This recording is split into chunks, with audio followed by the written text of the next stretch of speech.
2000 वर्षों के इतिहास में भारत पर 600 वर्षों तक अन्य लोगों ने शासन किया है।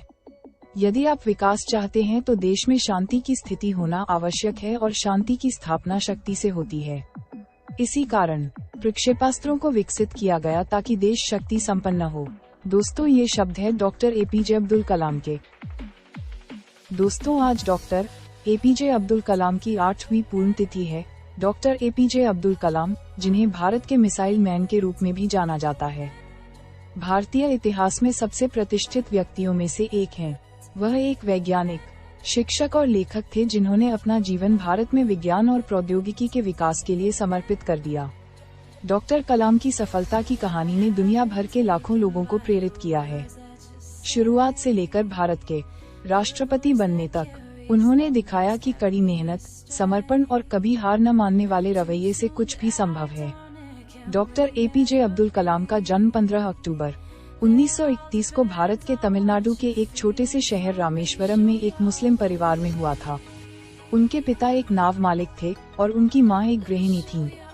एक विनम्र पृष्ठभूमि से होने के बावजूद डॉक्टर कलाम में छोटी उम्र से ही ज्ञान की प्यास थी। इनके पिता जैनुलाब्दीन न तो ज्यादा पढ़े लिखे थे, न ही पैसे वाले थे। इनके पिता मछुआरों को नाव किराए पर दिया करते थे। अब्दुल कलाम संयुक्त परिवार में रहते थे। परिवार की सदस्य संख्या का अनुमान इस बात से लगाया जा सकता है कि यह स्वयं 5 भाई एवं 5 बहन थे और घर में 3 परिवार रहा करते थे। अब्दुल कलाम के जीवन पर इनके पिता का बहुत प्रभाव रहा। अब्दुल कलाम के पिता भले ही पढ़े लिखे नहीं थे, लेकिन उनकी लगन और उनके दिए संस्कार अब्दुल कलाम के बहुत काम आए। 5 वर्ष की अवस्था में रामेश्वरम की पंचायत के प्राथमिक विद्यालय में उनका दीक्षा संस्कार हुआ था। उनके शिक्षक यादुराई सोलोमन ने उनसे कहा था कि जीवन में सफलता तथा अनुकूल परिणाम प्राप्त करने के लिए तीव्र इच्छा, आस्था, अपेक्षा, इन 3 शक्तियों को भलीभांति समझ लेना और उन पर प्रभुत्व स्थापित करना चाहिए।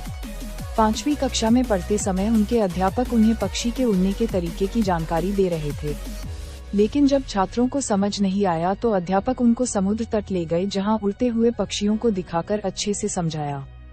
इन्हीं पक्षियों को देखकर कलाम ने तय कर लिया कि उनको भविष्य में विमान विज्ञान में ही जाना है। कलाम के गणित के अध्यापक सुबह ट्यूशन लेते थे, इसलिए वह सुबह 4 बजे गणित की ट्यूशन पढ़ने जाते थे। अब्दुल कलाम ने अपनी आरंभिक शिक्षा जारी रखने के लिए अखबार वितरित करने का कार्य भी किया था। उन्होंने रामेश्वरम प्राथमिक विद्यालय और रामनाथपुरम में श्वार्ट्ज उच्च माध्यमिक विद्यालय में अपनी प्रारंभिक शिक्षा पूरी की। अपनी माध्यमिक शिक्षा पूरी करने के बाद उन्होंने भौतिकी का अध्ययन करने के लिए तिरुचिरापल्ली के सेंट जोसेफ कॉलेज में दाखिला लिया। हालांकि वह सिर्फ स्नातक की डिग्री से संतुष्ट नहीं थे, इसलिए उन्होंने आगे की पढ़ाई करने का फैसला किया। 1955 में डॉक्टर कलाम ने मद्रास विश्वविद्यालय से भौतिकी में स्नातक की उपाधि प्राप्त की और 1957 में वे एरोस्पेस इंजीनियरिंग का अध्ययन करने के लिए मद्रास प्रौद्योगिकी संस्थान चले गए। यहीं पर उन्होंने रॉकेट इंजीनियरिंग में रुचि विकसित की और इसे अपने करियर के रूप में आगे बढ़ाने का फैसला किया। विज्ञान और टेक्नोलॉजी में डॉक्टर कलाम का करियर 1960 के दशक में शुरू हुआ, जब वे एक वैज्ञानिक के रूप में रक्षा अनुसंधान और विकास संगठन DRDO में शामिल हुए। वह पहली स्वदेशी निर्देशित मिसाइल पृथ्वी के विकास में शामिल थे, जिसे 1988 में सफलतापूर्वक लॉन्च किया गया था। उन्होंने बैलिस्टिक मिसाइलों की अग्नि श्रृंखला के विकास में भी महत्वपूर्ण भूमिका निभाई थी। 1992 में डॉक्टर कलाम भारत के प्रधानमंत्री के मुख्य वैज्ञानिक सलाहकार बने और 1999 में उन्हें भारत सरकार के प्रधान वैज्ञानिक सलाहकार के रूप में नियुक्त किया गया। अपने कार्यकाल के दौरान उन्होंने भारत के नागरिक अंतरिक्ष कार्यक्रम और सैन्य मिसाइल विकास कार्यक्रमों में महत्वपूर्ण योगदान दिया। सन 1997 में एपीजे अब्दुल कलाम जी को विज्ञान एवं भारतीय रक्षा के क्षेत्र में योगदान के लिए भारत के सबसे बड़े सम्मान भारत रत्न से सम्मानित किया गया। सन 2002 में कलाम जी को भारतीय जनता पार्टी समर्थित एनडीए घटक दलों ने राष्ट्रपति के चुनाव के समय अपना उम्मीदवार बनाया था, जिसका सबने समर्थन किया और 18 जुलाई 2002 को एपीजे अब्दुल कलाम जी ने राष्ट्रपति पद की शपथ ली। कलाम जी कभी भी राजनीति से नहीं जुड़े रहे, फिर भी वे भारत के सर्वोच्च राष्ट्रपति पद पर विराजमान रहे। जीवन में सुख सुविधा की कमी के बावजूद वे किस तरह राष्ट्रपति के पद तक पहुँचे, ये बात हम सभी के लिए प्रेरणास्पद है। आज के बहुत से युवा एपीजे अब्दुल कलाम जी को अपना आदर्श मानते हैं। छोटे से गांव में जन्म लेकर इतनी ऊंचाई तक पहुंचना कोई आसान बात नहीं। कैसे अपनी लगन, कड़ी मेहनत और कार्यप्रणाली के बल पर असफलताओं को झेलते हुए वे आगे बढ़ते गए, इस बात से हमें जरूर कुछ सीखना चाहिए। एपीजे अब्दुल कलाम को बच्चों से बहुत अधिक स्नेह है।